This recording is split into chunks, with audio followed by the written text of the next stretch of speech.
الله أكبر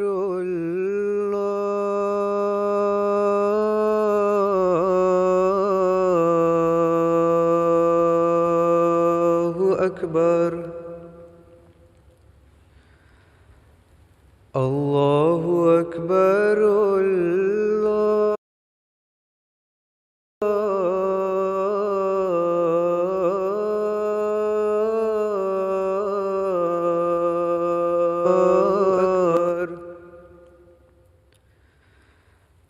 أشهد أن لا إله إلا الله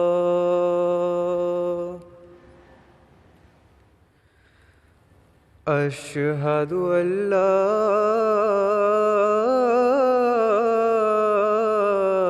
إله إلا الله أشهد أن محمدًا رسول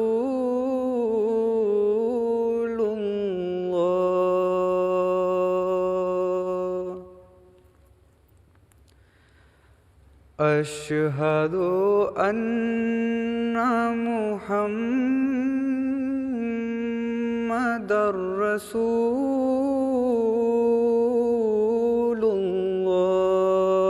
الله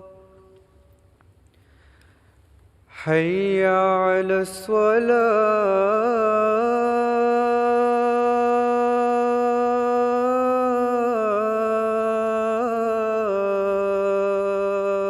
الصلاة حي على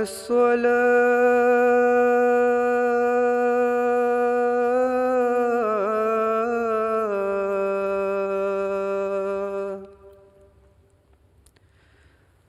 حي على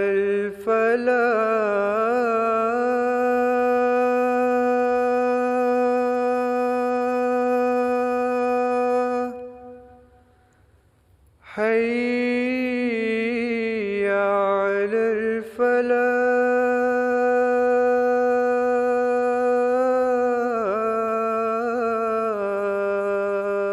الفلاح الله أكبر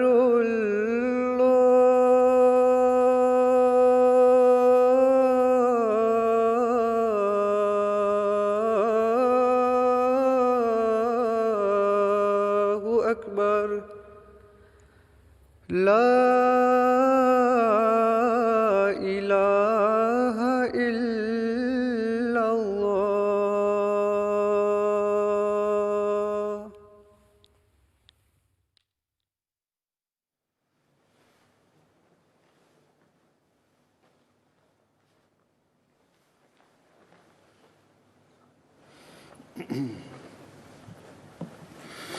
السلام علیکم ورحمۃ اللہ.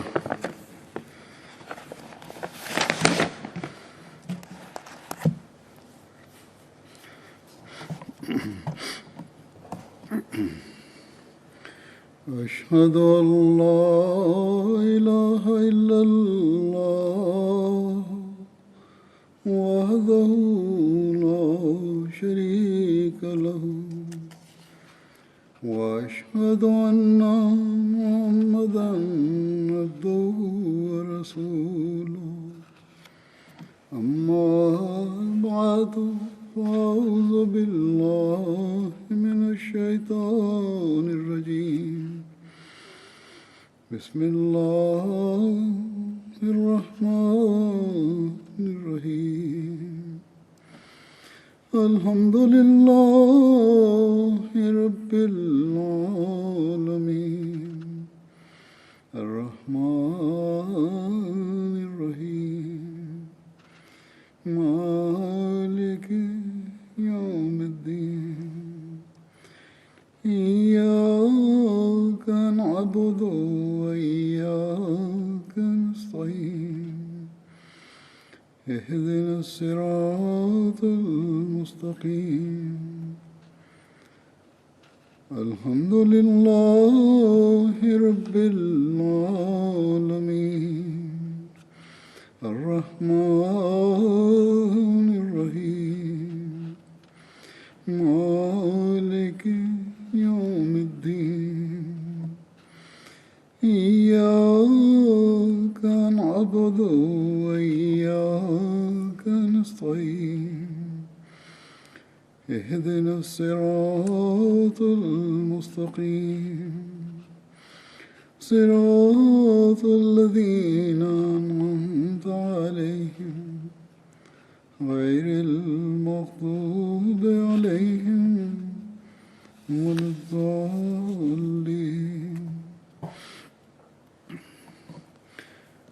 آج جن صحابہ کا میں ذکر کروں گا ان میں سے ایک ہیں حضرت سعید بن زید. حضرت سعید کے والد کا نام زید بن عمر اور والدہ کا نام فاطمہ بنت باجہ تھا. ان کا تعلق قبیلہ عدی بن کعب بن لوئی سے تھا. حضرت سعید بن زید کی کنیت ابو العاور تھی، جبکہ بعض نے ابو ثور بھی بیان کی ہے. ان کا قد لمبا، رنگ گندمی اور بال گھنے تھے. یہ حضرت عمر بن خطاب کے چچا زاد بھائی تھے. ان کا شجرہ نسب چوتھی پشت پر نفیل پر جا کر حضرت عمر سے ملتا ہے، جبکہ 8ویں پشت پر کعب بن لوئی پر جا کر حضرت صلی اللہ علیہ وسلم سے ملتا ہے.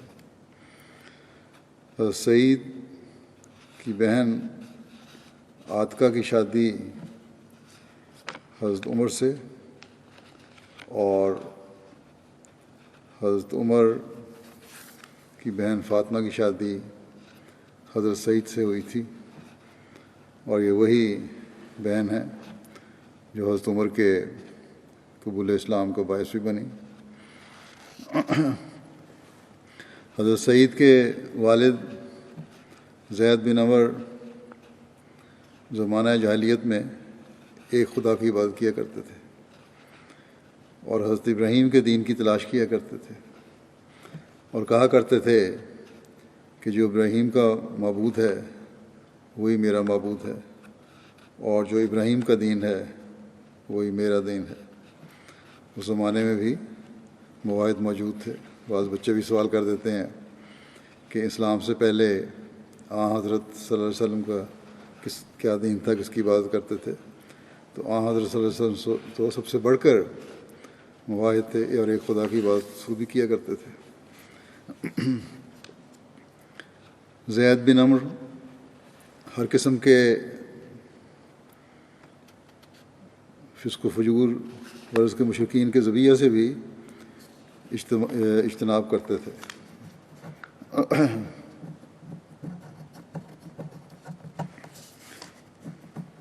ایک دفعہ نبی کریم صلی اللہ علیہ وسلم سے ان کی ملاقات آپ صلی اللہ علیہ وسلم کی بعثت سے قبل ہوئی، جس کی تفصیل صحیح بخاری میں یوں بیان ہوئی ہے کہ حضرت عبداللہ بن عمر سے روایت ہے کہ نبی صلی اللہ علیہ وسلم زید بن عمر بن نفیل سے بلدہ مقام کے نیچے ملے، بیشتر اس کے کہ نبی صلی اللہ علیہ وسلم پر وہی اتری تھی، یعنی علیہ وسلم کے دعویٰ نبوت سے پہلے کی بات ہے. بلدہ یہ مکے سے مغرب کی طرف ایک وادی کا نام ہے. مکے کی طرف جاتے ہوئے تنعیم کے راستے میں ہے.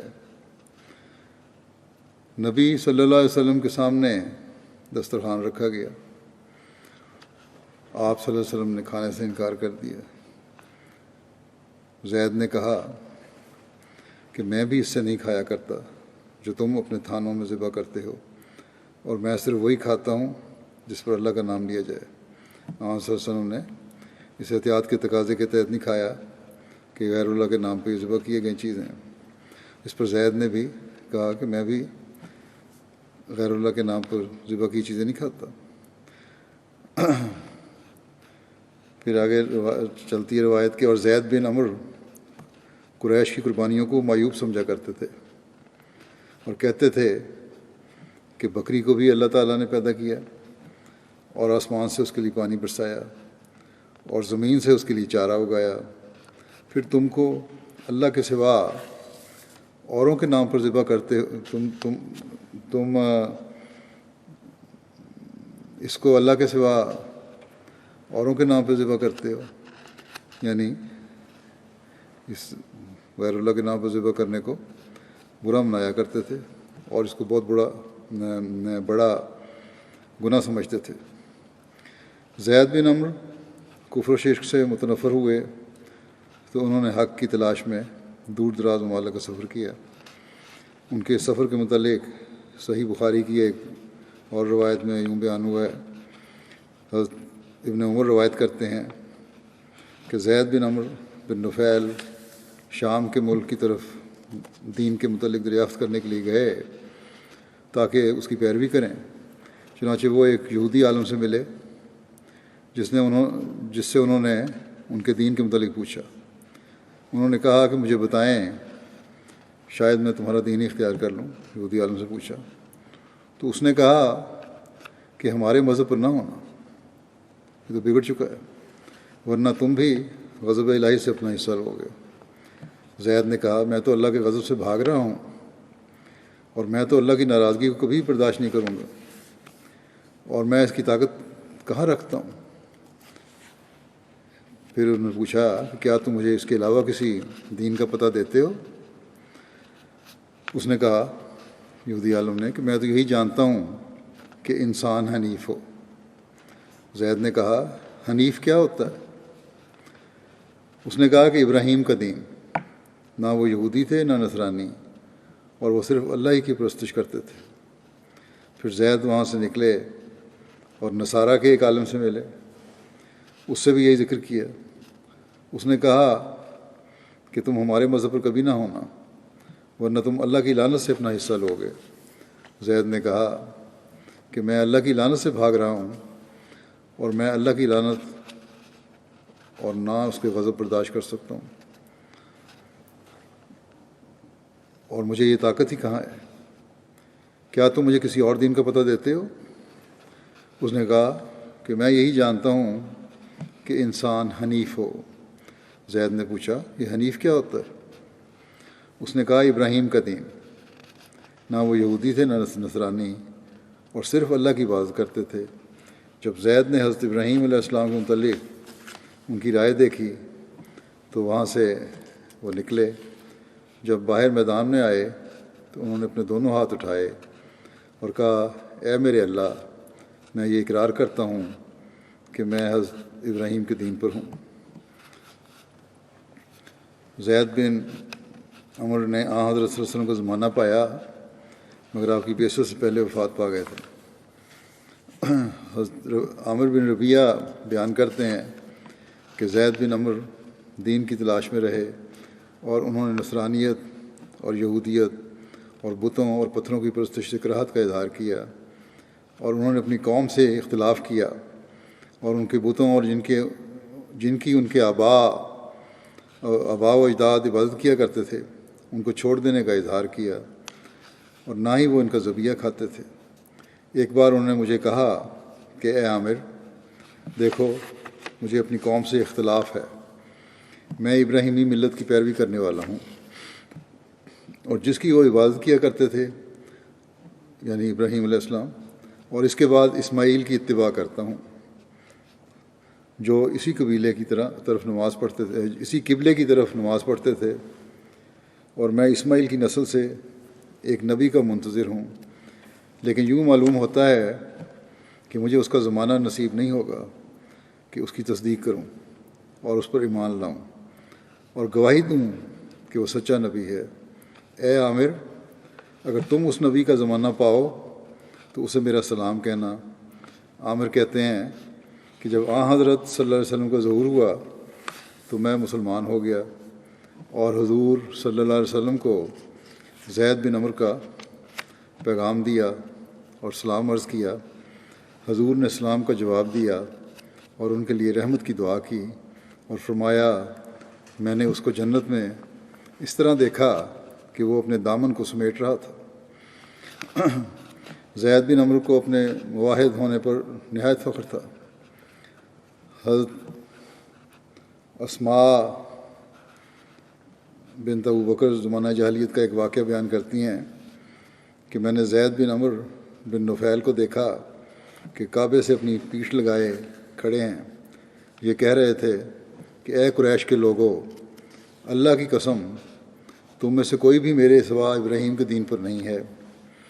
اور زید بیٹیوں کو زندہ نہیں گاڑتے تھے، جو عربوں کی بعض لوگوں قبیلوں کی رسم تھی، بیٹیوں کو زندہ گاڑ دیتے تھے، وہ نہیں گاڑتے تھے، بلکہ جو شخص اپنی بیٹی مارنا چاہتا تھا ان کو پتہ لگتا تو اسے کہتے کہ اسے نہ مارو، میں اس کا خرچ اور خوراک تمہاری جگہ مہیا کروں گا۔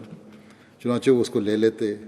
جب وہ جوان ہو جاتی تو اس کے باپ سے کہتے کہ اگر تم چاہو تو میں اسے تمہارے سپرد کیے دیتا ہوں، اور اگر چاہو تو میں اس کے سب کام پورے کر دوں گا، یعنی شادی وغیرہ کے خرچے بھی پوری کر دوں گا۔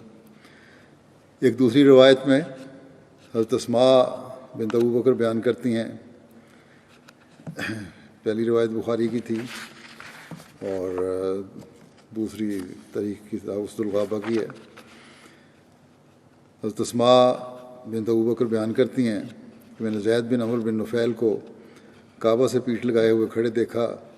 وہ کہہ رہے تھے کہ اے قریش کے لوگوں، اس ذات کی قسم جس کے ہاتھ میں زید کی جان ہے کہ میرے سوا تم میں سے کسی نے بھی ابراہیم کے دین پر صبح نہیں کی۔ وہ کہا کرتے تھے کہ اے اللہ، کاش کہ میں تیری عبادت کا پسندیدہ طریق جانتا تو میں اسی طرح تیری عبادت کرتا، لیکن میں اس سے واقف نہیں ہوں۔ پھر وہ اپنی ہتھیلی پر سجدہ کرتے۔ سعید بن مسیب سے مروی ہے کہ زید بن عمرو کی وفات رسول اللہ صلی اللہ علیہ وسلم کی بعثت سے 5 سال قبل ہوئی۔ اس وقت قریش خانہ کعبہ کی تعمیر کر رہے تھے۔ جب وہ فوت ہوئے تو یہ کہہ رہے تھے کہ میں دین ابراہیم پر ہوں۔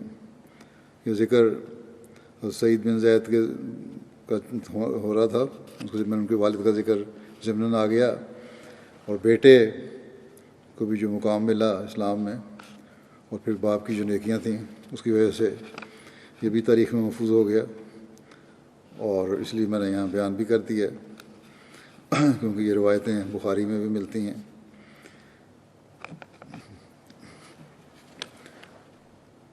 بہرحال اب حضرت سعید بن زید کا ذکر کرتا ہوں۔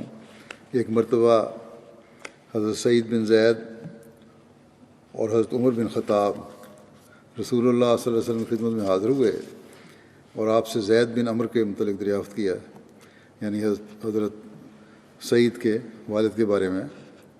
تو رسول اللہ صلی اللہ علیہ وسلم نے فرمایا کہ اللہ زید بن عمرو کی مغفرت کرے اور ان پر رحم کرے، ان کی موت دین ابراہیم پر ہوئی۔ اس کے بعد جب بھی مسلمان زید بن عمرو کا ذکر کرتے تو ان کے لیے رحمت اور مغفرت کی دعا کرتے۔ ایک دوسری روایت میں ہے کہ جب حضرت صلی اللہ علیہ وسلم سے زید بن عمرو کے متعلق پوچھا گیا تو آپ نے فرمایا وہ قیامت کے دن اکیلے ایک امت کے برابر اٹھائے جائیں گے۔ جیسا کہ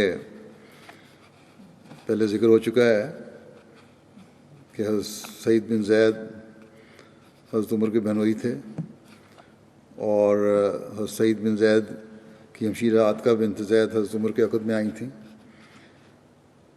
حضرت سعید بن زید اور ان کی بیوی حضرت فاطمہ بنت خطاب اوائل اسلام میں مسلمان ہو گئے تھے، شروع میں ہی ہو گئے تھے مسلمان۔ یہ حضرت صلی اللہ علیہ وسلم کے دار ارقم میں داخل ہونے سے پہلے ایمان لے آئے تھے، اور حضرت سعید کی اہلیہ جیسے پہلے میں ذکر کر چکا ہوں حضرت عمر کے اسلام لانے کا سبب بنی تھی۔ اس کی تفصیل تو حضرت خباب بن ارت کے ذکر میں بیان ہو چکی ہے پچھلی دفعہ، لیکن بہرحال یہاں کیونکہ حضرت سعید کا حوالہ بھی ہے، اس لیے کچھ بیان کر دیتا ہوں مختصراً۔ حضرت مرزا بشیر احمد صاحب نصیحت خاتم النبیین میں لکھا ہے کہ حضرت حمزہ کو اسلام لائے ابھی صرف چند دن گزرے تھے کہ اللہ تعالیٰ نے مسلمانوں کو ایک اور خوشی کا موقع دکھایا، اور حضرت عمر بھی جو اسلام کے شدید مخالف تھے وہ مسلمان ہو گئے۔ حضرت عمر میں سختی کا مادہ تھا، مگر تو تھا پہلے ہی تھا، فطرت میں ہی تھا ان کے، لیکن اسلام کی عداوت نے، دشمنی نے اسے اور بھی زیادہ کر دیا تھا۔ چنانچہ اسلام سے قبل غریب اور کمزور مسلمانوں کو ان کے اسلام لانے کی وجہ سے بہت زیادہ تکلیف دیا کرتے تھے۔ ایک دن ان کو خیال آیا کہ ان کو میں تکلیفیں دیتا رہتا ہوں، یہ لوگ تو باز نہیں آتے اور امام پہ پکے ہیں، تو کیوں نہ اس فتنہ کے بانی کو قتل ختم کر دیا جائے۔ اس نیت سے وہ گھر سے نکلے، ہاتھ میں لنگی تلوار تھی۔ راستے میں ایک شخص ملا، اس نے کہا عمر بڑے غصے میں تلوار لنگی لے کے کہاں جا رہے ہو؟ میں نے کہا آج میں محمد کا صلی اللہ علیہ وسلم کا کام تمام کرنے جا رہا ہوں۔ تو اس نے کہا کہ پہلے اپنے گھر کی خبر تو لو، تمہاری بہن اور بہنوئی بھی مسلمان ہو چکے ہیں۔ اس پہ حضرت عمر فوراً اپنا رخ پلٹا اور اپنی بہن کے گھر کی طرف چلے گئے۔ جب گھر کے قریب پہنچے تو اندر سے قرآن کریم کی تلاوت کی آواز آ رہی تھی۔ خباب بن ارت بڑی خوش الحانی سے وہ پڑھ رہے تھے۔ یہ آواز سن کے حضرت عمر کا غصہ اور بڑھ گیا، جلدی سے ایک دم دروازہ کھول کے گھر میں داخل ہوئے۔ بہرحال اس آہٹ سے خباب تو فوراً کہیں چھپ گئے، کوئی چھپنے کی جگہ تھی، پردہ یا کسی جگہ،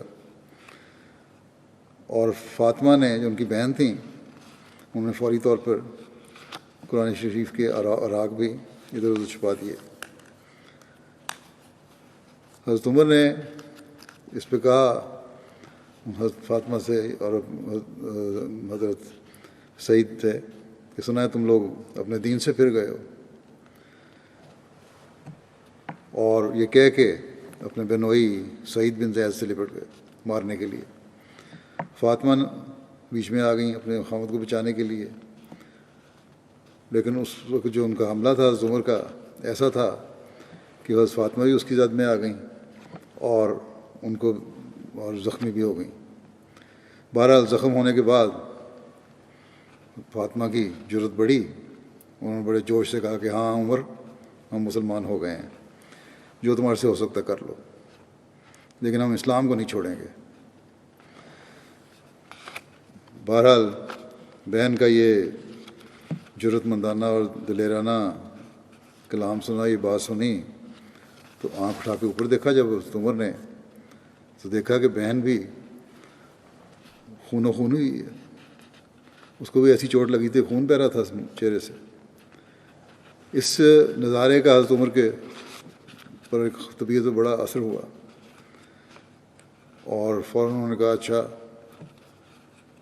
مجھے اپنا وہ کلام تو دکھاؤ جو تم لوگ پڑھ رہے تھے۔ فاطمہ نے کہا اس طرح نہیں، کیونکہ تم ان اوراق کو ضائع کر دو گے۔ عمر نے جواب دیا کہ نہیں کرتا، واپس کر دوں گا۔ تو اس پر فاطمہ نے کہا پھر بھی اس طرح نہیں دکھایا جا سکتا، پہلے تم جا کے غسل کر لو پھر دیکھنا۔ چنانچہ جب غسل کر کے فارغ ہوئے تو حضرت فاطمہ نے قرآن کریم کے وہ اوراق نکال کر ان کے سامنے رکھ دیے۔ انہوں نے اٹھا کے دیکھا تو سورہ طٰہٰ کی یہ آیات تھیں، ابتدائی آیات تھیں، اور حضرت عمر بڑی مروب دل کے ساتھ انہیں پڑھنے لگے، اور جب پڑھنا شروع کیا تو فطرت سعید تھی، آن علیہ وسلم کی دعا بھی تھی، اور ہر لفظ ان کے دل میں اترتا گیا۔ اور پڑھتے پڑھتے جب اس آیت پر پہنچے، یہ 2 آیات ہیں کہ اننی انا اللہ لا الہ الا انا فاعبدنی واقم الصلاۃ لذکری ان الساعۃ آتیۃ اکاد اخفیہا لتجزی کل نفس بما تسعی، یعنی میں ہی اس دنیا کا واحد خالق و مالک ہوں، میرے سوا اور کوئی قابل پرستش نہیں، بس تمہیں چاہیے کہ صرف میری ہی عبادت کرو اور میری ہی یاد کے لیے اپنی دعاؤں کو وقف کر دو۔ دیکھو موعود گھڑی جلد آنے والی ہے، مگر ہم اس کے وقت کو مخفی رکھے ہوئے ہیں تاکہ ہر شخص اپنے کیے کا سچا بدلہ پا سکے۔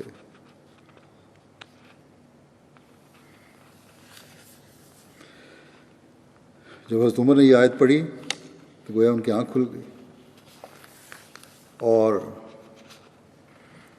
بے اختیار ہو کے بولے، کیسا عجیب کلام، کیسا پاک کلام ہے۔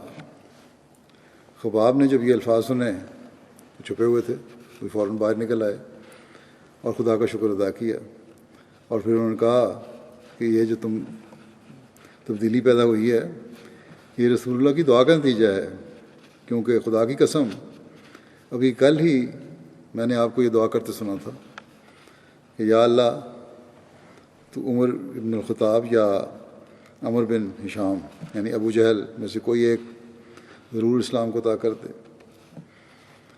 اور حضرت عمر نے اس بات پر حضرت خباب سے کہا کہ مجھے ابھی آن صلی اللہ علیہ وسلم کا پتہ بتاؤ، کہاں ہے وہ؟ اور تلوار بھی انہوں نے نیام میں نہیں ڈالی، اسی طرح کھینچی ہوئی تھی۔ حضرت صلی اللہ علیہ وسلم اس زمانے میں دار ارقم میں ہوتے تھے، چنانچہ خباب نے انہیں وہاں کا پتہ بتا دیا۔ حضرت عمر وہاں گئے، دروازے پہ پہنچ کے زور سے دستک دی۔ صحابہ نے دروازے کی دراڑ سے دیکھا تو دیکھا کہ حضرت عمر ننگی تلوار لیے کھڑے ہیں، اور یہ دیکھ کر دروازہ کھولنے میں تعامل کیا۔ حضرت صلی اللہ علیہ وسلم نے فرمایا دروازہ کھول دو۔ حضرت حمزہ نے بھی کہا، حضرت حمزہ بھی وہاں موجود تھے، کہ دروازہ کھول دو، اگر تو نیک ارادے سے آیا تو بہتر ہے، ورنہ اگر بد ارادہ ہوا تو اسی کی تلوار سے اس کا سر اڑا دوں گا۔ دروازہ کھولا گیا، حضرت عمر ننگی تلوار لیے اندر داخل ہوئے۔ صلی اللہ علیہ وسلم نے فرمایا عمر کس ارادے سے آئے ہو؟ پلو پکڑ کھینچا آپ کا، حضرت عمر کا۔ عمر نے عرض کیا یا رسول اللہ میں مسلمان ہونے آیا ہوں۔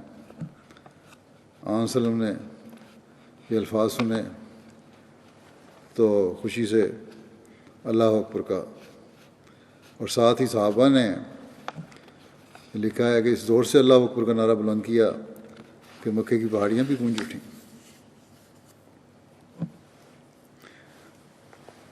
تو یہ حضرت سعید تھے جو حضرت عمر کے بھی اسلام لانے کا ذریعہ بنے۔ حضرت سعید بن زید اولین مہاجرین میں سے تھے۔ مدینہ پہنچ کر حضرت رفاع بن عبد المنذر کے ہاں ٹھہرے جو حضرت ابو لبابہ کے بھائی تھے۔ رسول اللہ صلی اللہ علیہ وسلم نے ان کی مواخات حضرت رافع بن مالک سے، جبکہ ایک روایت کے مطابق حضرت ابی بن کعب سے کروائی۔ حضرت سعید بن زید غزوہ بدر میں شامل نہیں ہو سکے تھے، تاہم رسول اللہ صلی اللہ علیہ وسلم نے انہیں مال غنیمت میں سے حصہ دیا تھا، اور اسی وجہ سے میں بھی ان سب کو صحابہ کو جن کو کسی نہ کسی صورت میں آن وسلم نے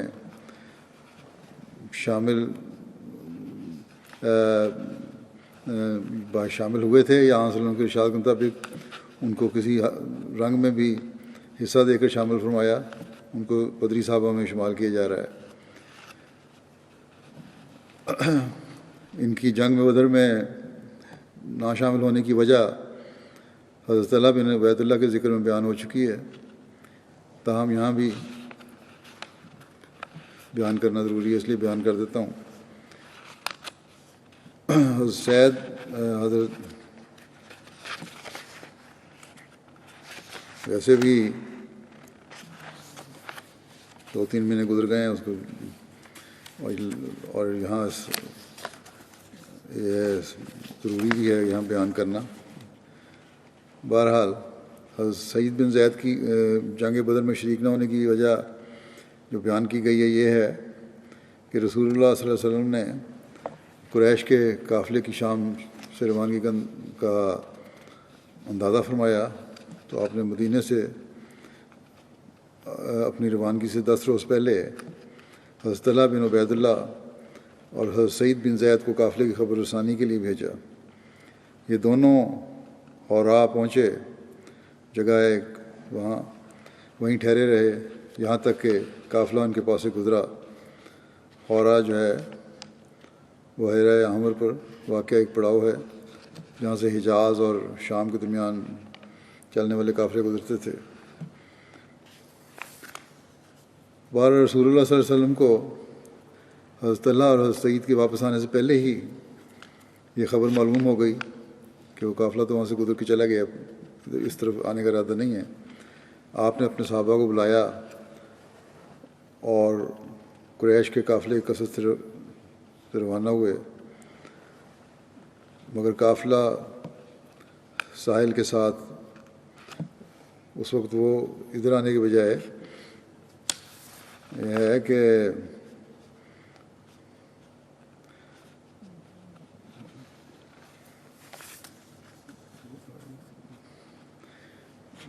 قافلہ جب گزر گیا تو ابھی صحیح حالات کی خبر تو نہیں تھی، لیکن یہ بہرحال عام کو خبر پہنچ گئی کہ یہ قافلہ وہاں سے گزر گیا ہے۔ اس پر آپ نے صحابہ کو بلایا اور قافلے کے کثرت سے روانہ ہوئے، مگر قافلہ ساحل کے ساتھ راستے سے تیزی سے نکل گیا اور تلاش کرنے والوں سے بچنے کے لیے دن رات چلتا رہا۔ قافلے والوں نے بھی اپنا راستہ بدل لیا، وہ ادھر ٹکراؤ نہیں ہوا، اس طرف جس راستے سے ان کی توقع تھی آنے کی وہاں سے نہیں گزرا، بلکہ ایک چکر کاٹ کے ساحل کی طرف چلا گیا۔ حضرت طلحہ بن عبید اللہ اور حضرت سعید بن زید مدینہ کے لیے روانہ ہوئے اس کے بعد، تاکہ رسول اللہ صلی اللہ علیہ وسلم کو قافلے کی خبر دیں۔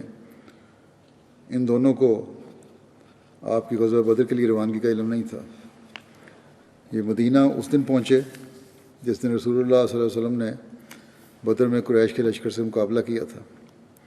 یہ دونوں بھی رسول اللہ صلی اللہ علیہ وسلم کی خدمت میں حاضر ہونے کے لیے مدینہ سے روانہ ہوئے اور آپ کی بدر سے واپسی پر تربان میں ملے۔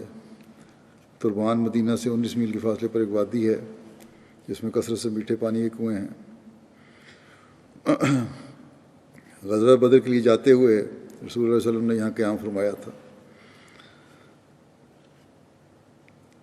یہ قافلہ دوسرا تھا جو تجارتی قافلہ نہیں، ادھر سے نکل گیا، لیکن جو حملہ کرنے والا یا ایک جو فوج ایک آئی تھی حملہ کرنے کے لیے مکے سے، وہ دوسری تھی، وہ لوگ بدر کے مقام پر جن کی مٹ بھیڑ ہوئی۔ لیکن بہرحال صلی اللہ علیہ وسلم اس لیے نکلے تھے کہ اس قافلے کو دیکھیں کہ ان کی نیت کیا ہے، یہ نہیں پتہ تھا کہ ایک فوج بھی آ رہی ہے۔ بہرحال آگے ذکر یہ ہے کہ حضرت طلحہ اور حضرت سعید جنگ میں شامل نہ ہوئے، مگر رسول اللہ صلی اللہ علیہ وسلم نے بدر کے مالی غنیمت میں سے ان کو حصہ عطا فرمایا اور یہ دونوں بدر میں شاملین قرار دیے گئے۔ حضرت سعید بن زید عشرہ مبشرہ یعنی ان 10 خوش نصیب صحابہ میں سے ہیں جنہیں رسول اللہ صلی اللہ علیہ وسلم کی زبان مبارک سے اسی دنیا میں جنت کی خوشخبری ملی۔ حضرت عبد الرحمن بن عوف بیان کرتے ہیں کہ رسول خدا صلی اللہ علیہ وسلم نے ابو بکر، عمر، عثمان، علی، طلحہ، زبیر، عبد الرحمن بن عوف، سعد بن ابی وقاص، سعید بن زید اور ابو عبیدہ بن جراح میں سے ایک ایک کا نام لے کر فرمایا یہ جنتی ہیں۔ سعید بن زید بیان کرتے ہیں کہ میں 9 لوگوں کے بارے میں اس بات کی گواہی دیتا ہوں کہ وہ جنتی ہیں، اور اگر میں 10ویں کے بارے میں بھی یہی گواہی دوں تو گناہ گار نہیں ہوں گا۔ کہا گیا وہ کیسے؟ تو انہوں نے کہا کہ ہم رسول اللہ صلی اللہ علیہ وسلم کے ساتھ حراء پہاڑ پر تھے تو وہ ہلنے لگا۔ اس پر آپ صلی اللہ علیہ وسلم نے فرمایا، ٹھہرا رہ اے حراء، یقیناً تجھ پر ایک نبی یا صدیق یا شہید ہے۔ کسی نے پوچھا وہ 10 جنتی لوگ کون ہیں؟ حضرت سعید بن زید نے کہا رسول اللہ صلی اللہ علیہ وسلم ابو بکر، عمر، عثمان، علی، طلحہ، زبیر، سعد اور عبد الرحمن بن عوف ہیں، اور کہا گیا کہ 10واں کون ہے؟ تو سعید بن زید نے کہا وہ میں۔ سعید بن جبیر بن بیان کرتے ہیں کہ حضرت ابو بکر، حضرت عمر، حضرت عثمان، حضرت علی، حضرت طلحہ، حضرت زبیر، حضرت سعد، حضرت عبد الرحمن اور حضرت سعید بن زید میدان جنگ میں رسول اللہ صلی اللہ علیہ وسلم کے آگے ہوتے، یعنی آپ کا دفاع کرتے، اور نماز میں آپ کے پیچھے کھڑے ہوتے۔ حکیم بن محمد اپنے والد سے روایت کرتے ہیں کہ انہوں نے حضرت سعید بن زید کی انگوٹھی میں قرآن کریم کی آیت لکھی ہوئی دیکھی۔ حضرت عمر کے دور خلافت میں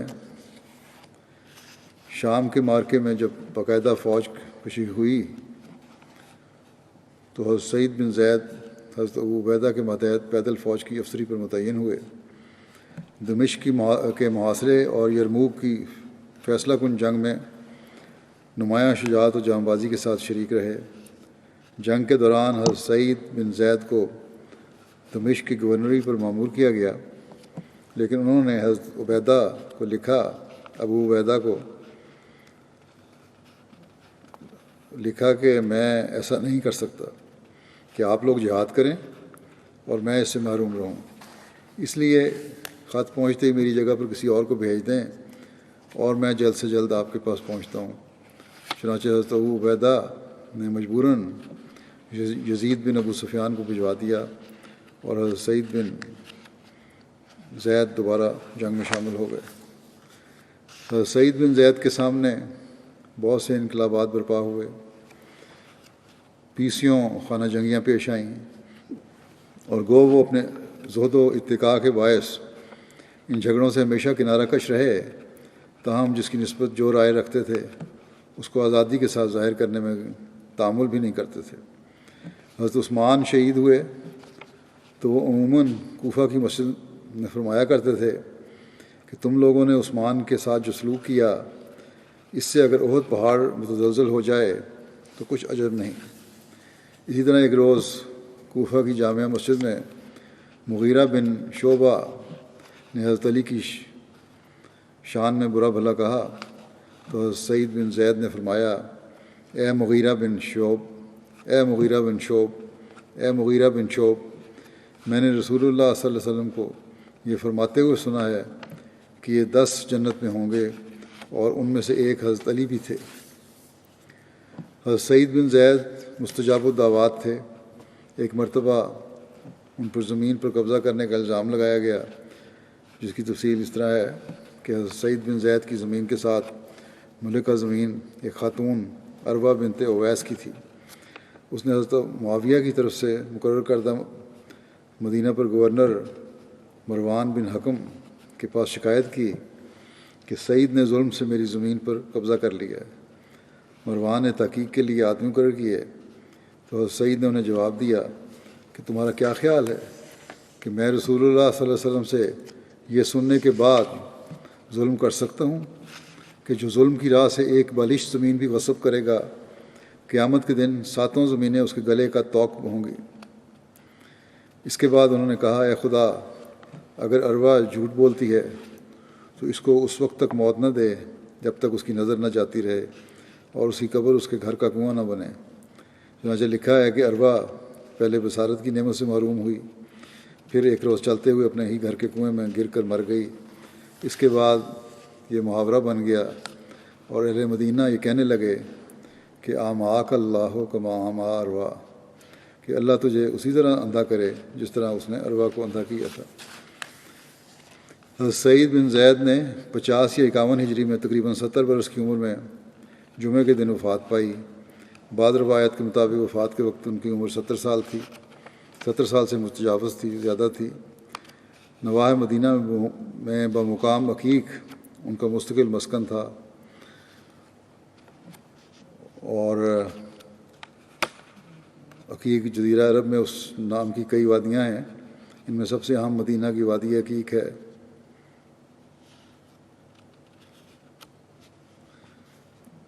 جو مدینہ کے جنوب مغرب سے شمال مشرق سے پھیلی ہوئی ہے اور اس میں مدینہ منورہ کی ساری وادیاں آ کر شامل ہو جاتی ہیں۔ بہرحال حضرت عبداللہ بن عمر جمعہ کی تیاری کر رہے تھے، جب انہوں نے حضرت سعید کی وفات کی خبر سنی تو وہ جمعے پہ نہیں گئے، بلکہ اسی وقت عقیق کی طرف روانہ ہو گئے۔ حضرت سعد بن ابی وقاص نے غسل دیا اور ان کی ناش مبارک لوگ کندھوں پر رکھ کر مدینہ لائے۔ پھر حضرت عبداللہ بن عمر نے نماز جنازہ پڑھائی اور مدینہ میں ان کی تدفین ہوئی۔ ایک دوسری روایت کے مطابق حضرت عبداللہ بن عمر نے حضرت سعید بن زید کی وفات کی خبر سنی تو وہ جمعہ پر جانے کی تیاری کر رہے تھے، لیکن جمعہ پر نہ گئے اور ان کی طرف گئے اور انہیں غسل دیا، خوشبو لگائی اور ان کی نماز جنازہ پڑھائی۔ جبکہ عائشہ بنت سعد بیان کرتی ہیں کہ حضرت سعید بن زید کو حضرت سعد بن وقاص نے غسل دیا اور خوشبو لگائی، پھر گھر آئے اور خود بھی غسل کیا۔ پھر جب گھر سے باہر نکلے تو کہا کہ حضرت سعید بن زید کو غسل دینے کی وجہ سے غسل نہیں کیا، بلکہ گرمی کی وجہ سے میں نے غسل کیا ہے۔ حضرت سعید بن زید کی نماز جنازہ حضرت عبداللہ بن عمر نے پڑھائی۔ حضرت سعد بن ابی وقاص اور عبداللہ بن عمر دونوں قبر میں اترے، یعنی لحد کو اندر ناش کو اندر رکھنے کے لیے لحد میں۔ حضرت سعید بن زید نے مختلف اوقات میں 10 شادیاں کیں اور ان بیویوں سے 13 لڑکے اور 19 لڑکیاں ان کے پیدا ہوئیں۔ اگلا ذکر ہے، مختصر کچھ کر دیتا ہوں اس کا۔ حضرت عبد الرحمن بن عوف۔ حضرت عبد الرحمن بن عوف کا نام زمانہ جاہلیت میں عبد عمر تھا اور دوسری روایت کے مطابق عبد القعبہ تھا۔ اسلام لانے کے بعد حضرت صلی اللہ علیہ وسلم نے نام بدل کر عبد الرحمن رکھ دیا۔ ان کا تعلق قبیلہ بنو زہرہ بن کلاب سے تھا۔ سہلہ بنت عاصم بیان کرتی ہیں کہ حضرت عبد الرحمن بن عوف سفید خوبصورت آنکھوں والے، لمبی پلکوں، لمبے ناک والے تھے۔ سامنے کے اوپر والے دانت میں سے کچلی والے دانت لمبے تھے، کانوں کے نیچے تک بال تھے، گردن لمبی، ہتھیلیاں مضبوط اور انگلیاں موٹی تھیں۔ ابراہیم بن سعد اپنے والد سے روایت کرتے ہیں کہ حضرت عبد الرحمن دراز کا سفید رنگ، جس میں سرخی کی آمیزش تھی، خوب رو، نرم جلد والے تھے، خضاب نہیں لگاتے تھے۔ ان کے بارے میں کہا جاتا ہے کہ پاؤں سے لنگڑے تھے، کیونکہ یہ لنگڑاہٹ آخری عہد کے بعد ہوئی، کیونکہ عہد کے میدان میں رائے حق میں زخمی ہوئے تھے۔ حضرت عبد الرحمن بن عوف ان 10 اصحاب میں شامل تھے جن کو ان کی زندگی میں ہی جنت کی بشارت مل گئی تھی۔ آپ ان اصحاب شورا کے 6 افراد میں سے ایک ہیں جن کو حضرت عمر نے خلافت کے انتخاب کے لیے مقرر فرمایا، اور ان افراد کے بارے میں حضرت عمر نے فرمایا کہ رسول اللہ صلی اللہ علیہ وسلم اپنی وفات کے وقت ان سب سے راضی تھے۔ حضرت عبد الرحمن بن عوف عام الفیل کے 10 سال بعد پیدا ہوئے۔ حضرت عبد الرحمن بن عوف ان قلیل افراد میں سے تھے جنہوں نے زمانہ جاہلیت میں بھی شراب کو اپنے اوپر حرام کیا ہوا تھا۔ حضرت عبد الرحمن بن عوف ابتدائی 8 اسلام لانے والوں میں سے ہیں۔ جب حضور صلی اللہ علیہ وسلم نے دار ارقم کو تبلیغی مرکز بنایا تو آپ اس سے بھی پہلے حضرت ابوبکر کی تبلیغ سے اسلام قبول کر چکے تھے۔ حضرت عبد الرحمن بن عوف حبشہ کی طرف جانے والی دونوں ہجرتوں میں شامل تھے۔ صحیح بخاری میں روایت ہے کہ حضرت عبد الرحمن بن عوف بیان کرتے ہیں کہ جب ہم مدینہ آئے تو رسول اللہ صلی اللہ علیہ وسلم نے مجھے اور سعد بن ربیع کو آپس میں بھائی بھائی بنا دیا۔ تو سعد بن ربیع نے کہا کہ میں انصار میں سے زیادہ مالدار ہوں۔ یہ سعد بن ربیع کے ذکر میں بھی روایت آ چکی ہے، لیکن بہرحال یہاں بھی ذکر کرتا ہوں۔ سو میں تقسیم کر کے نصف مال آپ کو دے دیتا ہوں، اور میری 2 بیویوں میں سے جو آپ پسند کریں میں آپ کے لیے اس سے دستبردار ہو جاؤں گا۔ جب اس کی عدت گزر جائے تو اس سے آپ نکاح کر لیں۔ یہ سن کر حضرت عبد الرحمن نے حضرت سعد سے کہا کہ اللہ تعالیٰ آپ کے اہل اور مال میں آپ کے لیے برکت رکھتے، مجھے اس کی کوئی ضرورت نہیں۔ کیا یہاں کوئی بازار ہے جس میں تجارت ہوتی ہو؟ حضرت سعد نے بتایا کہ قینقاع کا بازار ہے۔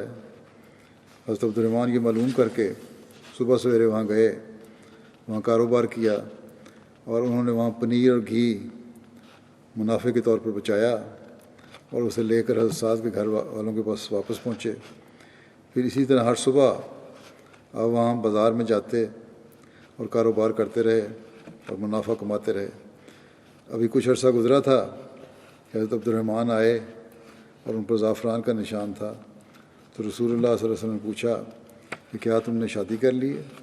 عرض کیا جی ہاں۔ آپ نے فرمایا کس سے؟ انہوں نے کہا کہ انصار کی ایک عورت سے۔ فرمایا کتنا مہر دیا ہے؟ عرض کیا 1 گٹھلی کے برابر سونا، یا کہا سونے کی گٹھلی۔ نبی صلی اللہ علیہ وسلم نے فرمایا کہ ولیمہ بھی کرو، خواہ ایک بکری کا ہی صحیح۔ حضرت عبد الرحمٰن بن عوف بیان کرتے ہیں کہ میں نے اپنے آپ کو اس حالت میں بھی دیکھا کہ اگر میں کوئی پتھر بھی اٹھاتا تو امید کرتا کہ نیچے سونا یا چاندی ملے گی، یعنی اللہ تعالیٰ نے تجارت میں اتنی برکت رکھتی تھی۔ حضرت عبد الرحمٰن بن عوف غزوہ بدر، احد سمیت تمام غزوات میں حضرت صلی اللہ علیہ وسلم کے ساتھ شریک رہے۔ جنگ بدر کا ایک واقعہ بیان کرتے ہوئے حضرت عبد الرحمٰن بن عوف کہتے ہیں کہ میں بدر کی لڑائی میں صف میں کھڑا تھا کہ میں نے اپنے دائیں بائیں نظر ڈالی تو کیا دیکھتا ہوں کہ 2 انصاری لڑکے ہیں، ان کی عمریں چھوٹی ہیں۔ میں نے آرزو کی کہ کاش میں ایسے لوگوں کے درمیان ہوتا جو ان سے زیادہ جوان اور تنومند ہوتے۔ اتنے میں ان میں سے ایک نے مجھے ہاتھ سے دبا کر پوچھا کہ چچا کیا ابو جہل کو پہچانتے ہو؟ میں نے کہا ہاں۔ بھتیجے تمہیں اس سے کیا کام ہے؟ اس نے کہا کہ مجھے بتایا گیا کہ وہ رسول اللہ صلی اللہ علیہ وسلم کو گالیاں دیتا ہے، اور اس ذات کی قسم ہے جس کے ہاتھ میں میری جان ہے، اگر میں اس کو دیکھ پاؤں تو میری آنکھ سے اس کی آنکھ جدا نہ ہوگی جب تک ہم دونوں میں سے وہ نہ مر جائے جس کی مدت پہلے مقدر ہے۔ مجھے اس سے بڑا تعجب ہوا، عبد الرحمٰن کہتے ہیں۔ پھر دوسرے نے مجھے ہاتھ سے دبایا، اس نے بھی مجھے اسی طرح پوچھا۔ ابھی تھوڑا عرصہ گزرا ہوگا کہ میں نے ابو جہل کو لوگوں میں چکر لگاتے دیکھا۔ میں نے کہا دیکھو یہ ہے وہ تمہارا ذاتی جس کے متعلق تم نے مجھ سے دریافت کیا تھا۔ یہ سنتے ہی وہ دونوں جلدی سے اپنی تلواریں لیے اس کی طرف لپکے اور اسے اتنا مارا کہ اس کو جان سے مار ڈالا، اور پھر لوٹ کر رسول اللہ صلی اللہ علیہ وسلم کے پاس آئے اور آپ کو خبر دی۔ آپ صلی اللہ علیہ وسلم نے پوچھا تم میں سے کس نے اس کو مارا ہے؟ دونوں نے کہا میں نے اس کو مارا ہے۔ آپ نے پوچھا کیا تم نے اپنی تلواریں پہنچ کر صاف کر لی ہیں؟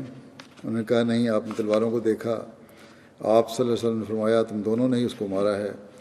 اس کا سامان غنیمت معاذ بن عمر بن جموع کو ملے گا، اور ان دونوں کا نام معاذ تھا، معاذ بن افراء اور معاذ بن عمر بن جموع۔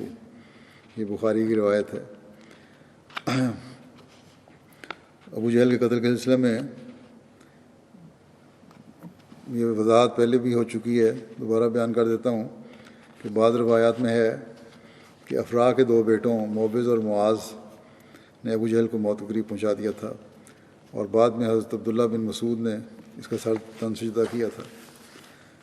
امام ابن حجر نے اس احتمال کا اظہار کیا ہے کہ معاذ بن عمر اور معاذ بن افراء کے بعد موبز بن افراء نے بھی اس پر وار کیا ہوگا۔ یہ بھی شرح بخاری میں فتح الباری میں لکھا ہے۔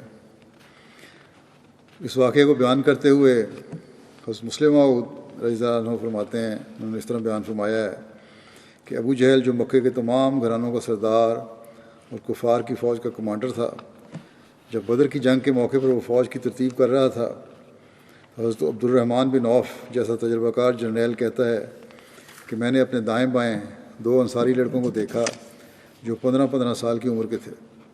میں نے ان کو دیکھ کر کہا کہ آج دل کی حسرتیں نکالنے کا موقع نہیں، بدقسمتی سے میرے ارد گرد ناتجربہ کار بچے اور وہ بھی انصاری بچے کھڑے ہیں جن کو جنگ سے کوئی مناسبت ہی نہیں۔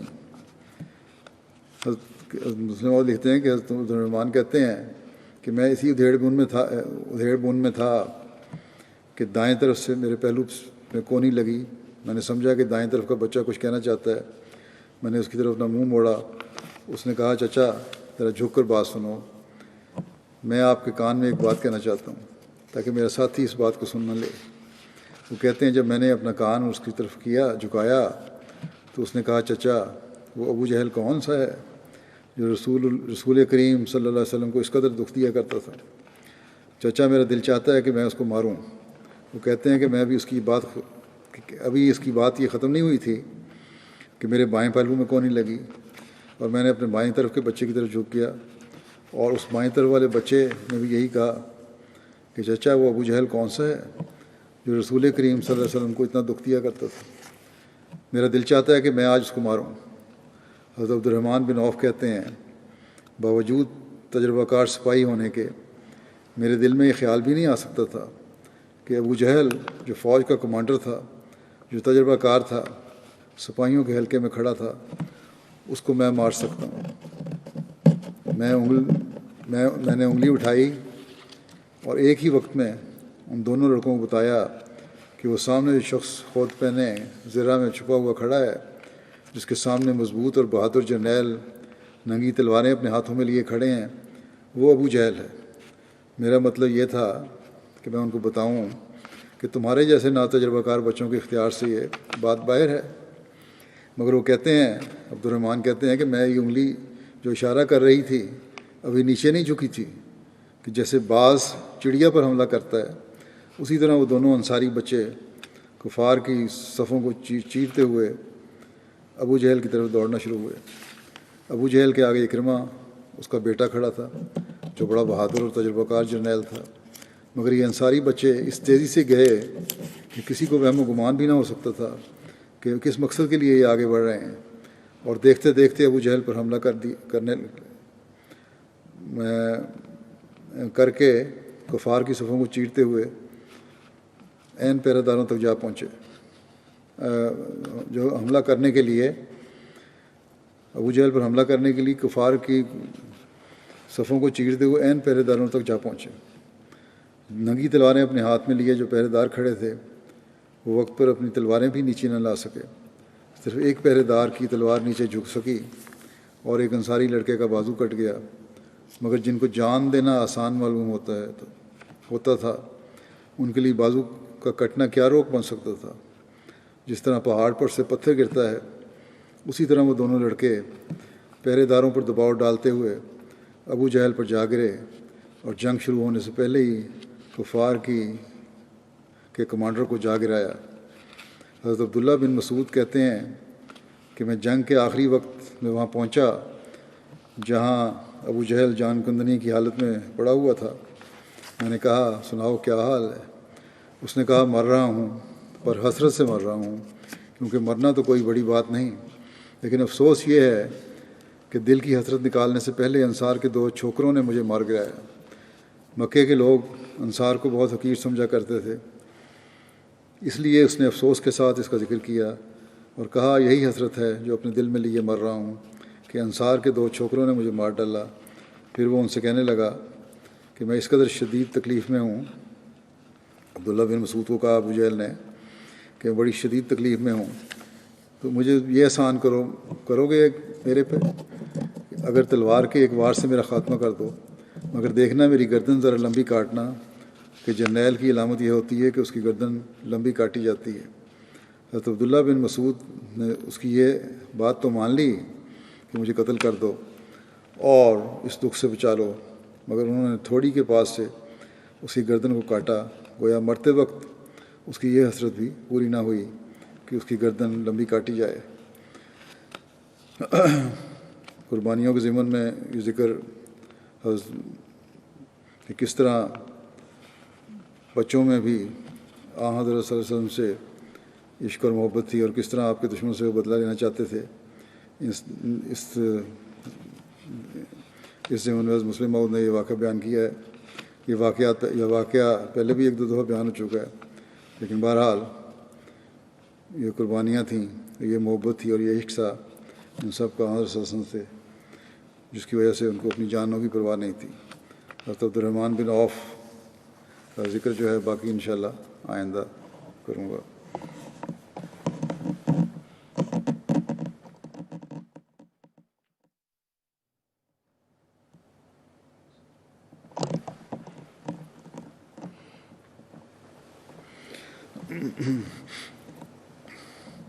الحمد لله نحمده ونستعينه ونستغفره ونؤمن به ونتوكل عليه ونعوذ بالله من شرور أنفسنا ومن سيئات أعمالنا من يهده الله فلا مضل له ومن يضلله فلا هادي له ونشهد أن لا إله إلا الله ونشهد أن محمدا عبده ورسوله عباد الله رحمكم الله إن الله يأمر بالعدل والإحسان وإيتاء ذي القربى وينهى عن الفحشاء والمنكر والبغي يعظكم لعلكم تذكرون اذكروا الله يذكركم وادعوه يستجب لكم ولذكر الله أكبر